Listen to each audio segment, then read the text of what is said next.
What's up, everyone? Super excited to talk about this topic. It's a topic that we ask a lot of questions about. Sometimes we don't know what to do in regards to this part of creative finance. I'm sure you've heard about it before, but let's talk about the due on sale clause.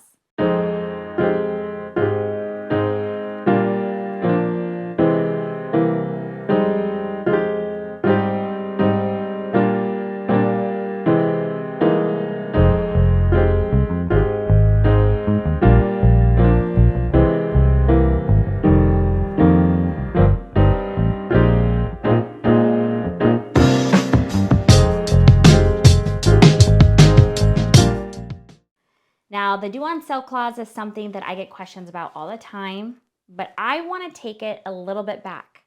I want to teach you kind of how the due on sale clause was created. With my background of investments in mutual funds, I love cycles, I love trends. So I'm going to talk about our current financial kind of environment and other risks. You guys, because I'm teaching creative finance, I feel like it's within me to be able to teach it the way that I feel like is highly transparent and has a lot of integrity in it. So let's talk about it and let me kind of educate you on what we've done to create a solution. Kind of how did this all start? So we all know subject twos are not anything new. It is a strategy, just like wholesale or traditional. Sub twos have been around since the 40s and the 50s, and a lot of people don't know that. The due on sale clause was created in the 70s and the 80s. So first off, what is the due on sale clause?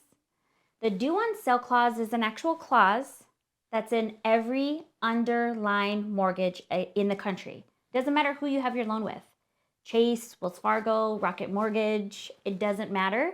They put a clause in there. And a lot of us that are buying homes the traditional way, do we read through the 26 pages of all the documents? Most likely not. It's in the little writing.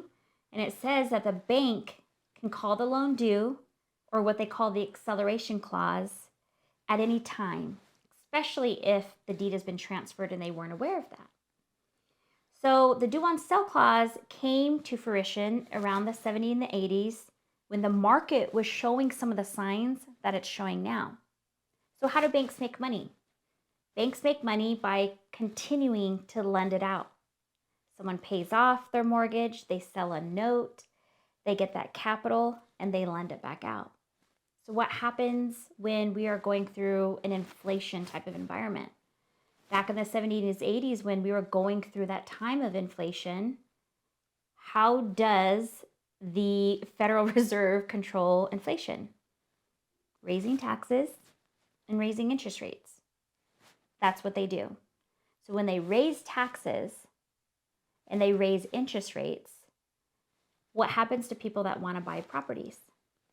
There's a lot of people that don't buy as many properties or that are a little more apprehensive about having a higher interest rate. So how does that make the banks feel? Like what are they thinking at that time? They're thinking, listen, if we are not able to sell more loans, that affects the open door type of policy that the bank has by gaining capital and lending it back out. This is where the due on sale clause was created back in the 70s and the 80s. Now we all know there's clauses that are created, and they create them to kind of navigate through business differently, I guess I could say.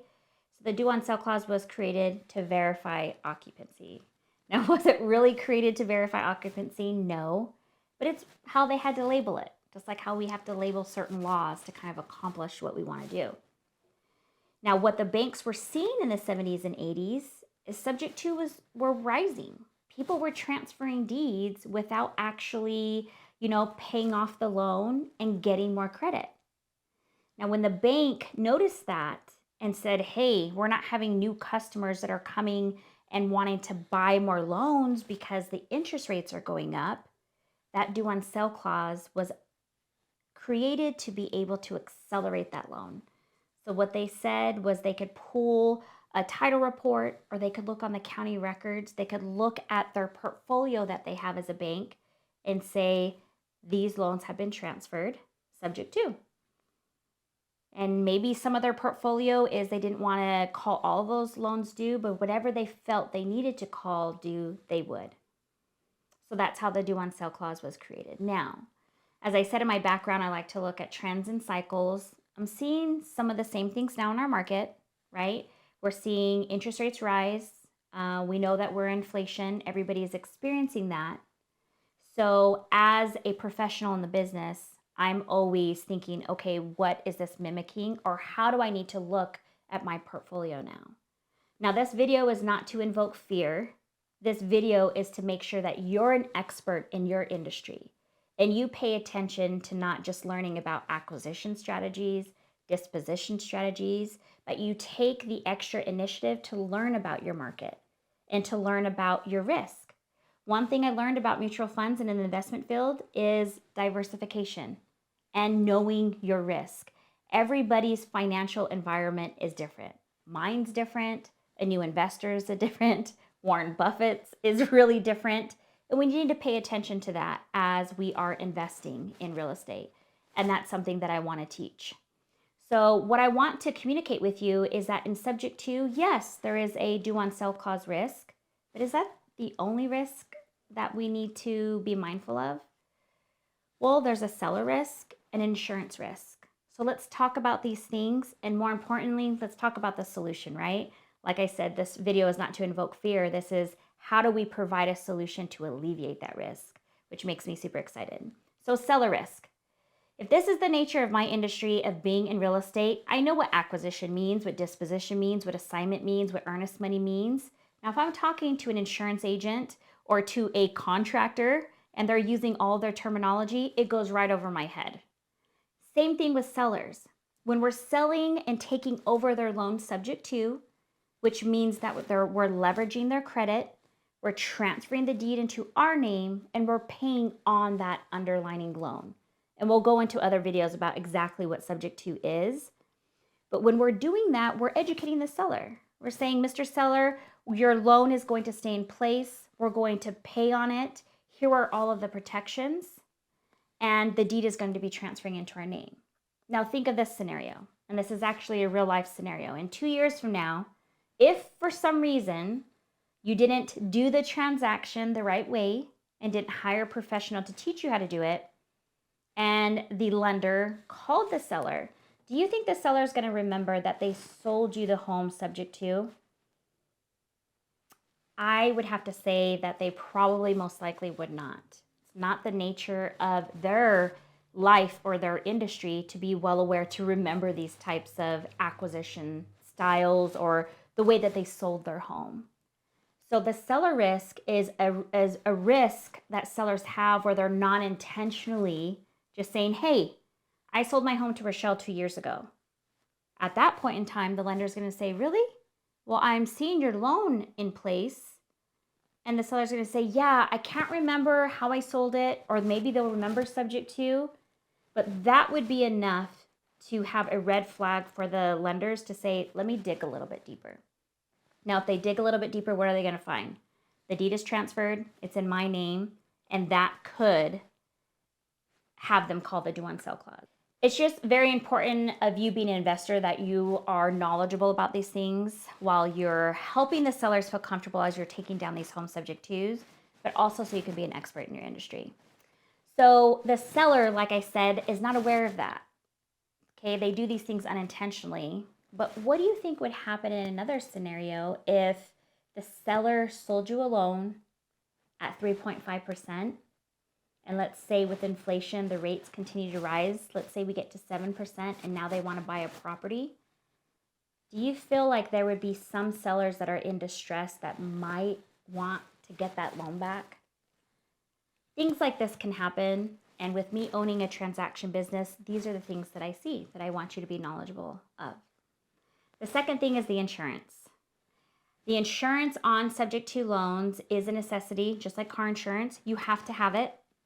But once again, it's about hiring a professional that knows how to handle the insurance the right way so it does not become a red flag for the lender. Okay, how you handle the insurance the right way, we can go into detail a little bit later in another video. But the insurance company communicates directly with the lender. So what happens if you don't have car insurance? What happens if you don't have home insurance?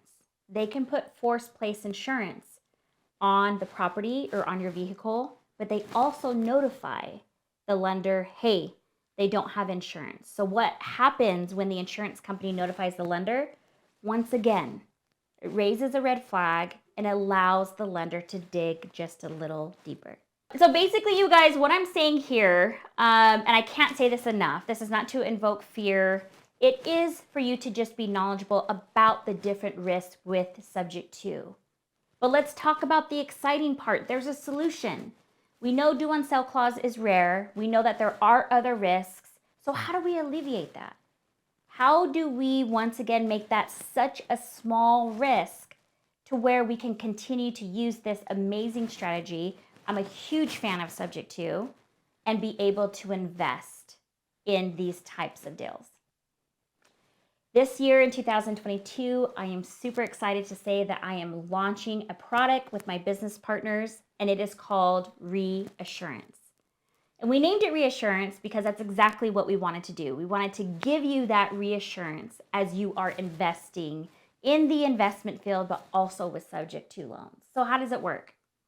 Reassurance has come together with a lot of professional investors, doctors, CPAs, surgeons, people that want to help people that are in this type of scenario.